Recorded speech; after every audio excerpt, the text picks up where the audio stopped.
19 people were killed, according to Greater Manchester Police. More than 50 people wounded. This was an Ariana Grande concert. Her fans are mainly young females, tweens, sometimes children, teenagers as well.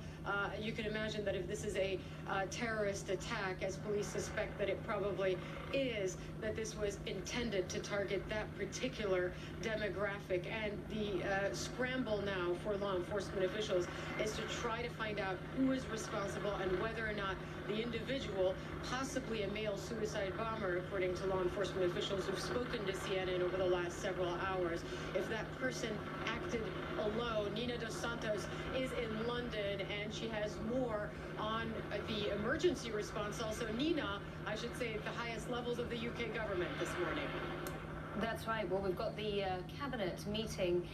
Theresa May, the British Prime Minister, will be holding a special cabinet meeting called COBRA, which is when they respond to emergency situations. That's taking place in about 2.5 hours from now, Hala. And you can bet that there's a big scramble going on at the moment between security officers here across the UK, the police, also MI5, MI6, and also liaising with other authorities around the world to try and find out what exactly happened here and who was responsible for it. Remember that Manchester is a city that has seen bombs before, but not in recent memory of these individuals who may well have been affected in this particular attack. The last time that we saw a bomb in Manchester was back in 1996, when the Arndale shopping centre was struck by a 1,500 kilogram bomb planted by the IRA. There were 206 people who were injured in that attack. But since then, the spectre of Islamic terrorism has still been in the background here, because in fact there was just a plot that was thwarted back in 2015, and Manchester itself has been raising its security level to try and engage in a number of potential exercises to avoid precisely something like this. They had a few of them just in 2016 alone. But Hala, the fact that this may well have been a bombing rather than a knife attack or a car attack like we've seen over the past couple of months here in London, particularly in Westminster, really certainly changes the game. It could be the first time that we've seen that since all the way back in London, the bombings on the tubes in 7/7, and that was already more than 10 years ago, Hala. Now, we don't have a claim of responsibility yet, but as you mentioned, a suicide bombing, if indeed that's what happened at 10:35 p.m. in Manchester yesterday, that is a whole other level of sophistication and of planning.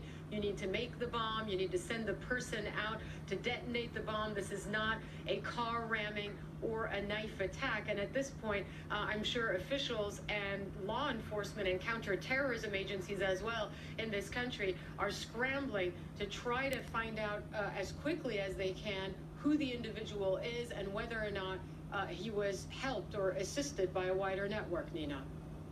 Yeah, Hala, and crucially, what they're going to be looking at is what types of explosives could have been used here. Could it have been more peroxide-based bomb? Could it have been a fertilizer bomb? We know that for some time there's been a lot of debate about limiting the sale of some of these particular items. We also know that MI5 and MI6 do look quite closely at who buys large amounts of fertilizers and large amounts of peroxides that could be used to make explosive devices like this. A number of suspects have actually been apprehended after buying large quantities of this. Remember that MI5 has also been upping its efforts to try and monitor bomb-making channels online, on things like YouTube. They've been monitoring who's been watching those. Some suspects have been followed and apprehended on the back of that. But what I should point out is that the net is huge here.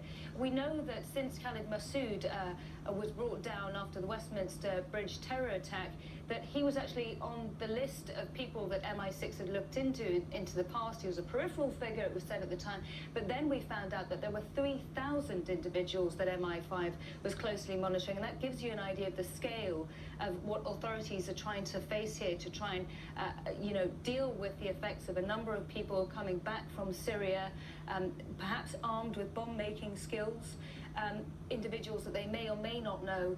Even the ones that are on the list that they're monitoring are thousands, Hala. All right, you make a good point. And obviously, one person under surveillance requires more than one law enforcement agent. It takes many, many more people, and it's virtually impossible to keep an eye on every single person that police or law enforcement suspect of maybe being interested, of leaning one way or another toward this type of violence. Thanks very much. Nina Dos Santos is in London. As I mentioned, 19 people now confirmed killed by Greater Manchester police, at least 50 wounded. They've been fanned out, the casualties, across 6 hospitals in this major UK city. We'll have a lot more of our breaking news coverage after the break. Stay with us. You're watching CNN.